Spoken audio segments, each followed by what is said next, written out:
प्रभु यीशु मसीह के सामर्थी और जलाली नाम में आज दिनांक 19 अक्टूबर दिन बुधवार को हम आप सब श्रोताओं का हार्दिक स्वागत करते हैं। आज के दिन के लिए वचन लिया गया है मत्ती रचित सुसमाचार उसका 10 अध्याय पहला पद। वचन इस प्रकार से कहता है, और उसने अपने 12 चेलों के पास बुलाकर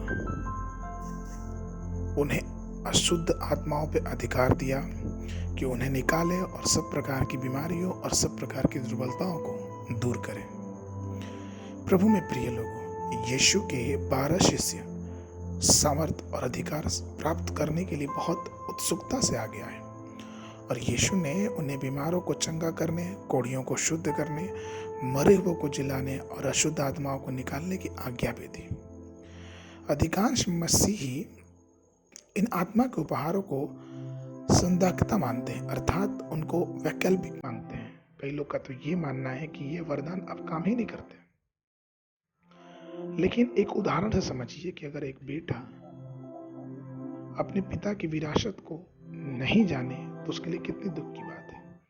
आज मसीही ऐसे ही हो गए हैं। हमारा पिता जो स्वर्गीय पिता यीशु मसीह है, उसने हमें अपने आत्मिक वरदानों से भरने के लिए हमें हर प्रकार की आशीष दी है, लेकिन हमें पता ही नहीं है कि वो संपत्ति, वो वरदान कहाँ है।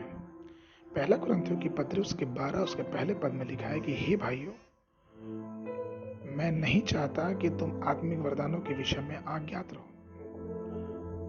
ये सच है कि वरदान की विविधताएं अलग अलग हैं, लेकिन आत्मा एक है। सेवा करने में कई बार मतभेद हो जाते हैं, लेकिन परमेश्वर एक है। कई बार हमारी गतिविधियों में कई प्रकार की विभिन्नताएं पाई जाती हैं, लेकिन हमें ये ध्यान रखना है कि हम एक ईश्वर, एक परमेश्वर का कार्य करते हैं जो सब कार्यों का करने वाला है।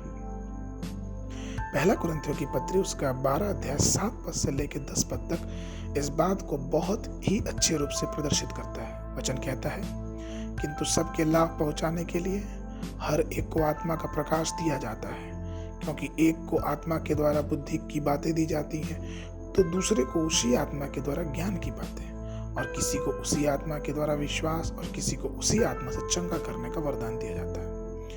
फिर किसी को सामर्थ्य के काम करने की शक्ति, और किसी को भविष्यवाणी करने की, और किसी की आत्माओं को परख, और किसी को अनेक प्रकार की भाषा, और किसी को भाषाओं का अर्थ बताना।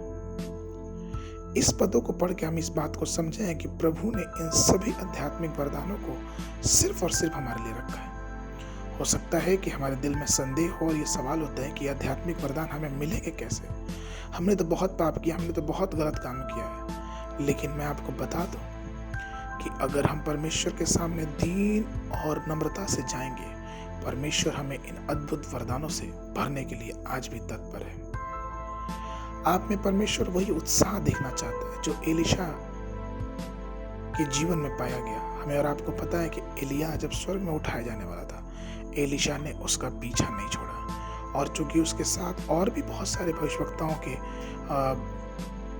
स्कूल में पढ़ने वाले लोग उसके पीछे चल रहे थे, लेकिन सब ने धीरे करते करते करते एलिया को छोड़ दिया। लेकिन एलिशा अंततः उसके साथ बना रहा, और उसका प्रतिफल ये मिला कि उसे एलिया की सामर्थ का दुगुना हिस्सा मिला।